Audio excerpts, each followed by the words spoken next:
Hello, this is Dan Farisi, Editor-in-Chief of Commercial Integrator. So happy to be joined today by David Missall, who is Insights Manager for Consultants and Technical Application Engineer Manager for Sennheiser.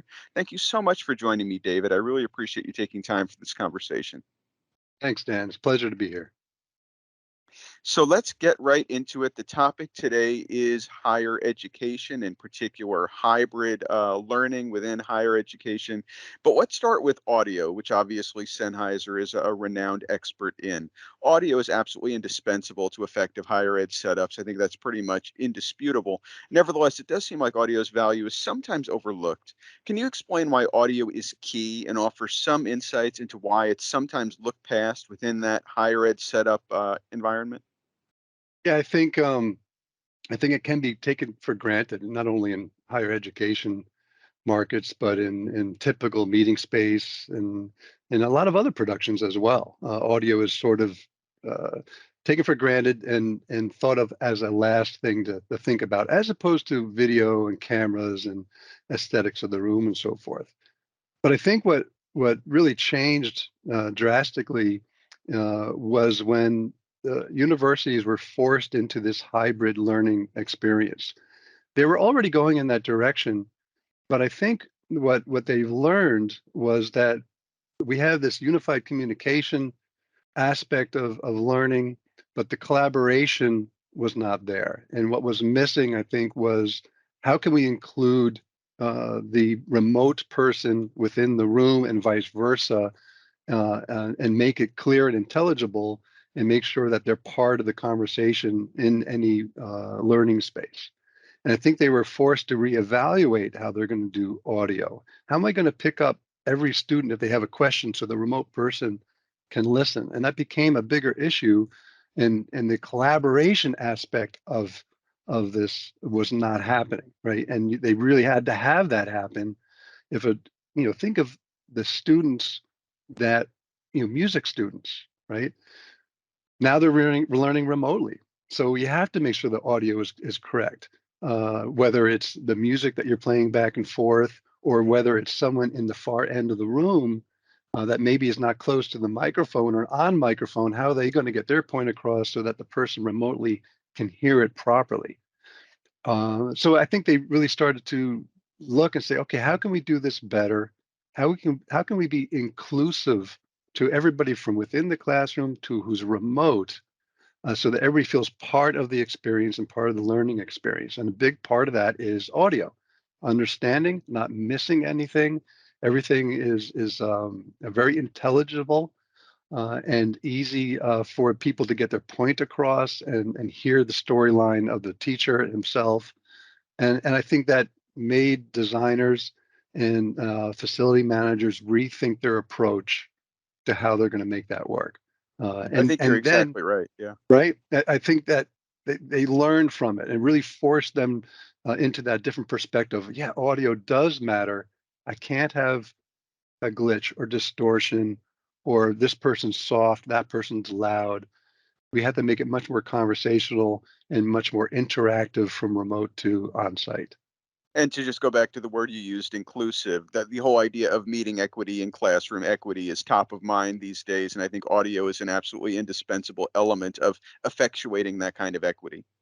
Yeah, it has to be, and that's where it can get lost because it's, audio is not so tangible. You can't really see it. It's all in your ears and how you approach it, and so we do take it for granted that pretty much everything we do in today's society and communication has a microphone of some sort, whether it's through your cell phone, whether it's on the headset you have now, the earpiece I have on now, a microphone that's in a classroom, meeting space, tabletop, ceiling, whatever. There's a microphone involved in some way to communicate and to collaborate, and it's an important aspect of it. So it really made people reassess what it needs to be done, from floor design, of room design, acoustics of the room, to the type of microphone and so forth. So let's just do a brief top line overview of some of Sennheiser's most powerful technologies that relate to hybrid learning and these new kind of reimagined classrooms. I'm thinking in particular, of course, of Team Connect Ceiling 2, Mobile Connect, Mm. Speechline, Digital Wireless. Can you give us kind of a top line, 30,000 foot overview of some of those technologies as they relate to this particular market opportunity? Yeah, I think what you see is was a really big shift to really automation and easy setup, especially in the classroom technology for the professor, and at the same time being able to make everybody inclusive within the room and to the remote space. So if you look at the Team Connect Ceiling 2 ceiling microphone, which is a mic array and has an automatic beam forming as part of the array that automatically goes to whoever's speaking in the room. So we've taken the professor doesn't have to touch anything. They can walk into a room, not have to put a microphone on, be anywhere in the room, and the Team Connect Ceiling 2 will automatically pick him up speaking. If someone asks a question, the beam will automatically go to the person in the audience and pick them up. So the person on the remote side hears everybody in the room equally, and regardless of where they're sitting, and the professor as well, regardless of where he's or she is standing as they walk around the classroom. So in this way, they don't have to adjust gain of maybe a transmitter. They don't have to think about where they are standing in relation to the microphone.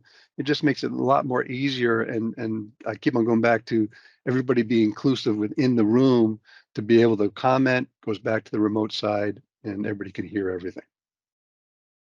The the other one, speech line, if you think of the more traditional wireless microphones, which are still being used extensively, is our speech line digital wireless systems. Have the same process. Now you're gonna use the mic. You're gonna have a belt pack on you. You're gonna have maybe a handheld with you. But we've done a lot with speech line to make it automated. In other words, you don't have to do frequency coordination because it uses the DECT technology. So it automatically picks frequencies for you and actively will move within a certain spectrum so that you're never going to get interference. And then the belt pack and the handheld do not have gain control. So regardless if you're a soft speaker or a loudspeaker, it's going to compensate for that, and you're not going to have to overload or under push the microphone itself. So it makes it easy for the professor. If he puts the lavalier lower, that's okay. If it's too high, that's all right. If he's too close to the mic, doesn't matter. And frequency coordination, not a thought that he has to think about either. So we tried to automate these things and make it a lot easier for the professor. And then with SpeechLine, make it networkable, controllable, and able to monitor all the systems across a campus because it has to be easy for the facility manager and the guy that's doing the service so he can monitor, make sure everything's working from room to room to room.